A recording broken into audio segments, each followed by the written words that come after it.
right, so we are at Capri headquarters in beautiful Bluff Dale, Texas. Population 300? A couple hundred, no couple stoplights hundred, here. no stoplights here. I'm joined by Tyson.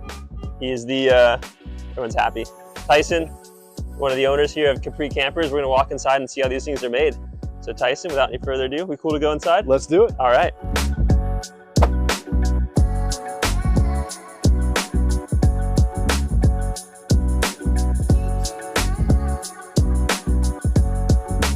Thank you. Walking into the prior dollar store turned camper manufacturing business. We've got to be one of the only manufacturers out there that work in a dollar store. So if you need a tube of toothpaste, you just let us know. Yeah. So we got some finished product here, but let's go talk about how these things come to you guys from the other warehouse up the road, the other facility.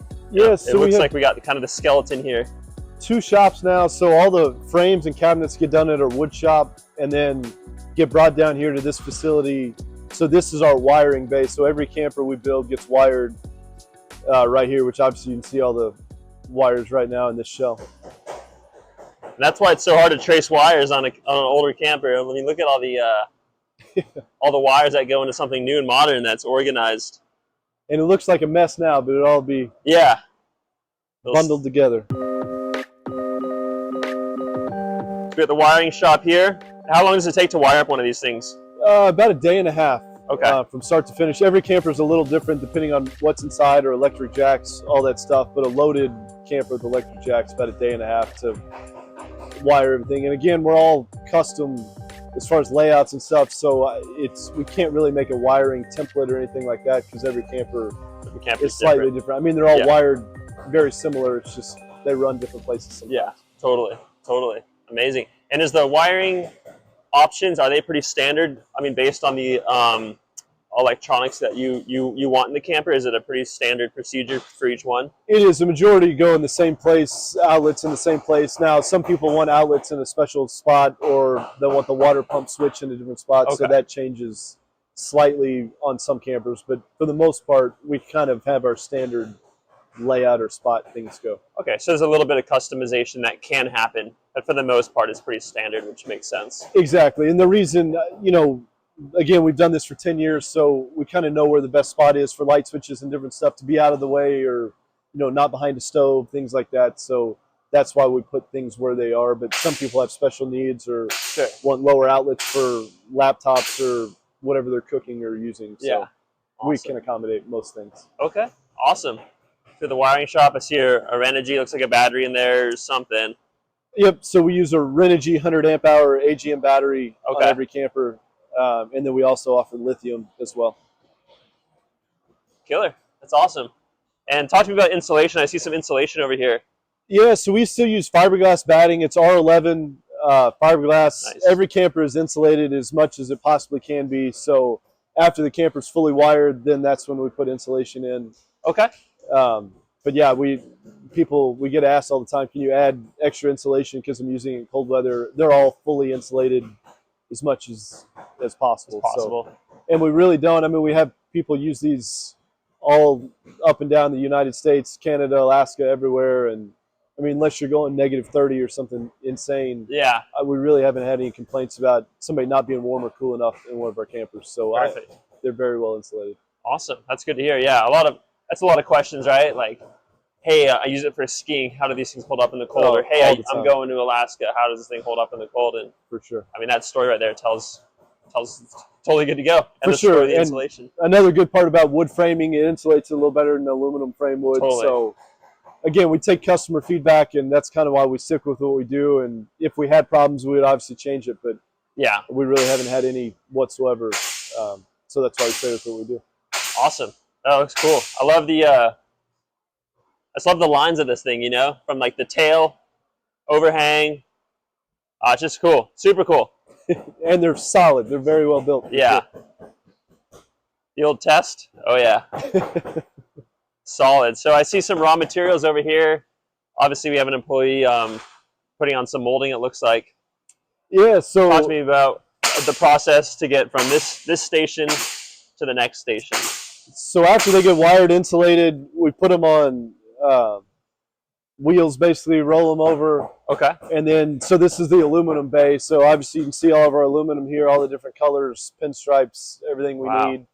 And then we've got a team of 2 here that put paneling aluminum on every camper. So I see. I print them off a piece of paper showing the color layout, because every camper we build has a different stripe pattern or color. So they know exactly what they're doing, and all their stuff is right here. Nice. With the aluminum on. Even the bigger sheet, the bigger sheets, because I'm seeing a lot of skinnier parts. Yeah, so this first rack's all the pinstripes, and then past it's where all the normal thicker stripes are.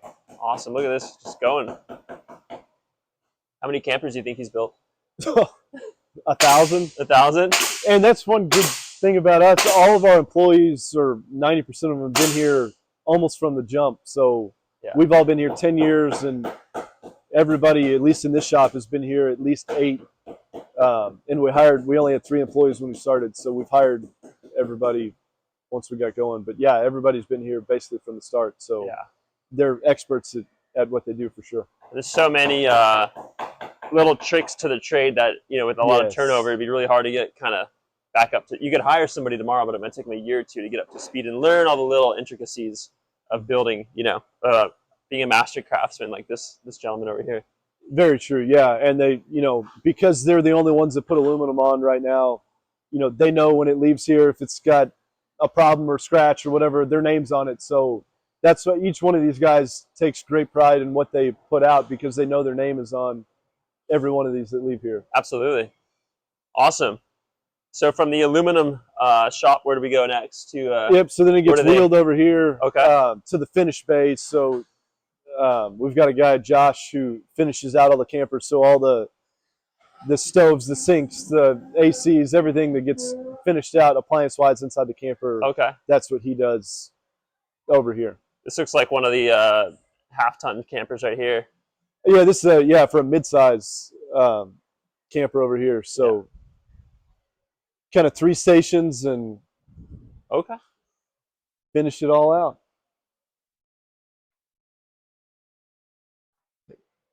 It's actually used. That's all right.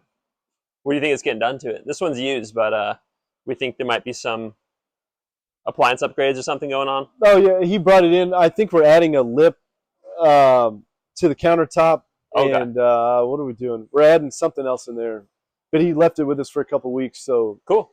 Josh, the guy that finishes everything out, he'll be the one to add the couple things on the inside there. That's cool to know. If you want some changes in the future, no big deal. Drop it on back.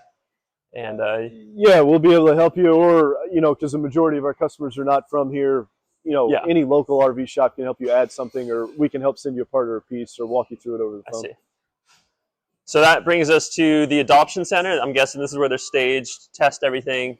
Exactly. Until the owner comes. Once they get finished, they get wheeled over here, and then we test everything right here, clean it up, take pictures, all of that. We keep a database of every single camper we've built.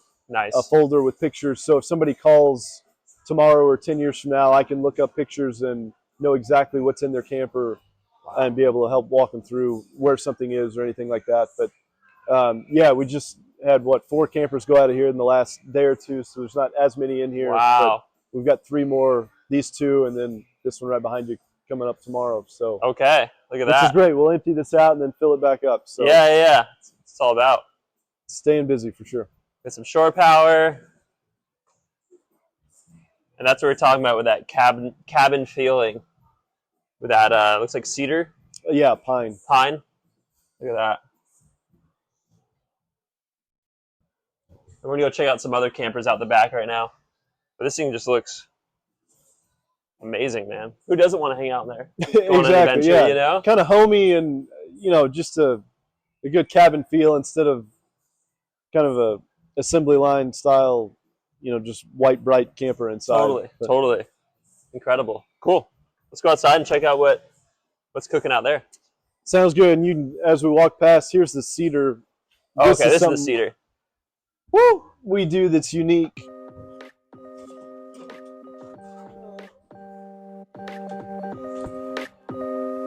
Wow, this one's got a shower in it.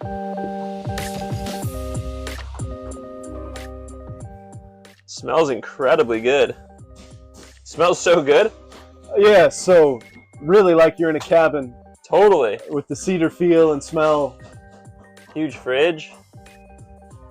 Nice comfy foam mattress there. Yeah, queen size bed, still have everything you need in here. Look at that, this guy got a TV in it, which is cool. Aftermarket stereo system. CD player? I don't know. Yeah, old school, yeah. DVD player, is that what he got? Some people that go out in the middle of the woods, all the stuff is smart, like Bluetooth, but if you don't have a connection, that way you can still put on a DVD if you need to watch something. That is so funny. I like that. That is old school in the best way. It is for sure. Nice glass top Suburban stove. Looks like an Olympic wave heater. Yeah, Wave 6 heater. Nice. Stainless sink. Nova Cools, who makes our refrigerators. Okay. So. Beautiful. I love these quote unquote curtains. Like yeah, unique for us too, and just add a different element and match the cushions and snap on and off. Easy. As you need it. So yeah. Another way to personalize your camper a little more than just normal RV shades. This thing's awesome. Cool, let's go check out some more outside. Perfect. Sweet. This is a good question. Are the electric jacks standard, or what? I see some with like the manual jacks, some with the electric jacks. Yeah, so our campers actually, in the standard base camper, do not come with jacks. So the manual is an option, electric is an option.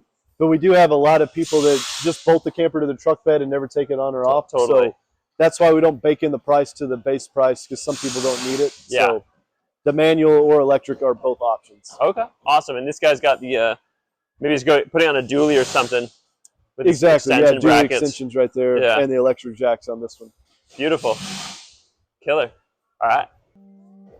Oh, we'll go out this door over here.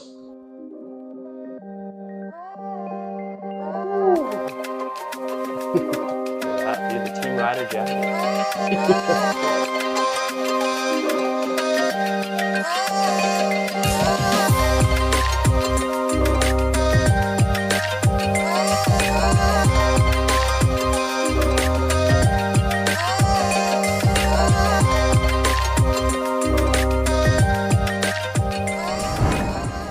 Not bad, right? 1,000 pounds. This is the Retreat Junior, correct? Retreat midsize. Retreat midsize. Yeah. Sorry. Look at this grasshopper. Something I don't see every day. Beautiful. I mean, yeah, you're packing a lot into a 6-foot bed, I'd say. 6-foot bed, yeah, or 5 foot with the tailgate down. But yeah, the camper's 6 foot in length. Beautiful. Yeah, so everything you see in here, plus it has an outside shower, 1,050 pounds. Dang.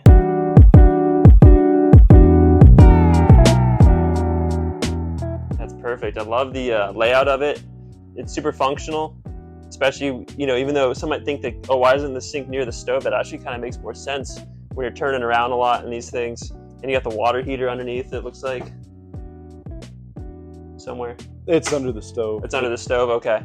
And that's the tough part about building these smaller mid-sized campers, is finding a place for everything and just trying to find the perfect layout. But this really, because it gives you a bed down low to sleep an adult, because you're sleeping left to right in there. Totally, yeah. And then you've got the bed up top, so you can easily fit 2 people in here, 3 people if you needed to. Yeah. Totally. For the space. I love the open cabinetry up there. That's like all you need. Yeah, and you got a closet there. Closet space. You got your built-in sink, stove, fan. We do have an optional AC if you want that. Outside shower. Yeah. All for 1,000 pounds in a mid-size truck. So. Totally. The outdoor shower is really all you need. Yeah. Indoor shower, like maybe under severe circumstances, but yeah, the outdoor shower is beautiful, and you got all these nice windows. I mean, this thing is just classic looking with the stripes. Beautiful camper. Awesome product right there. Well, thank you. Yeah. Well, we got to see some cool campers. We got to see how they're made, at least half of them, because the other half is made up the street. But we got to see the cool part, the finishing part. Exactly. And if you guys are ever interested, stop by Capri. These guys are awesome. Really make a great product, and it's so cool to see how they're made. So, Tyson, thanks so much, man. Absolutely. Appreciate thanks for coming It's been out. a great day, and I'm excited to hit the road in my Capri. This is amazing. Thank you. Perfect. Glad to show you around. Yeah.